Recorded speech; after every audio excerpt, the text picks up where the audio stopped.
ദൈവനാമത്തിന് മഹത്വം ഉണ്ടാകട്ടെ.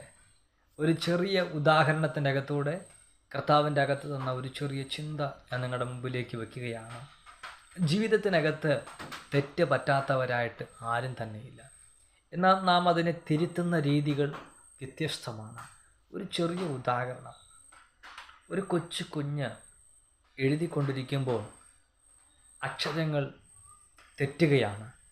ആ തെറ്റ് തിരുത്തുവാൻ ആ കുഞ്ഞ് താൻ ഉപയോഗിക്കുന്ന പേനയോ പെൻസിലോ ഉപയോഗിച്ച് അതിനെ നന്നായി നിറുകയും കുറുകയും വെട്ടുകയും മായ്ക്കുകയോ ഒക്കെ ചെയ്യും.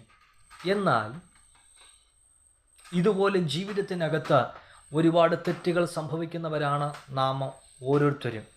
നമ്മുടെ ജീവിതത്തിനകത്ത് ആ തെറ്റുകൾ ശരിയാക്കുവാൻ വേണ്ടി നാം പലപ്പോഴും അത് നിറുകയും കുറുകയും വെട്ടുകയും എഴുതുകയും മായ്ക്കുകയും ഒക്കെ ചെയ്യുമ്പോൾ നമ്മുടെ ജീവിതം വല്ലാണ്ട് വൈകൃതമായി പോകുന്നു, രൂപഭംഗിയില്ലാതായി പോകുന്നു.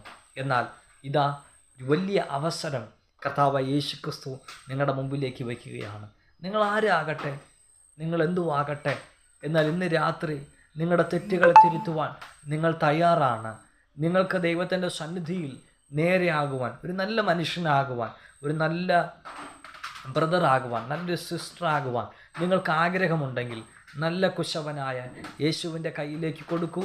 മറ്റാർക്കും നിങ്ങളെ തിരുത്താൻ കഴിയുന്നില്ല, എന്നാൽ ദൈവത്തിന് നിങ്ങളെ ഏറ്റവും മാന്യവും മനോഹരവുമായി തിരുത്തുവാൻ കഴിയും. ഒരുപക്ഷെ നിങ്ങൾക്ക് പോലും നിങ്ങളുടെ തെറ്റുകൾ തിരുത്താൻ കഴിയാത്ത രീതിയിലായിരിക്കാം, എന്നാൽ കർത്താവ് ഏറ്റവും മനോഹരമായി നിങ്ങളെ തിരുത്തി മാന്യതയുള്ളവരായി അനുഗ്രഹിക്കപ്പെട്ടവരാക്കി മാറ്റും.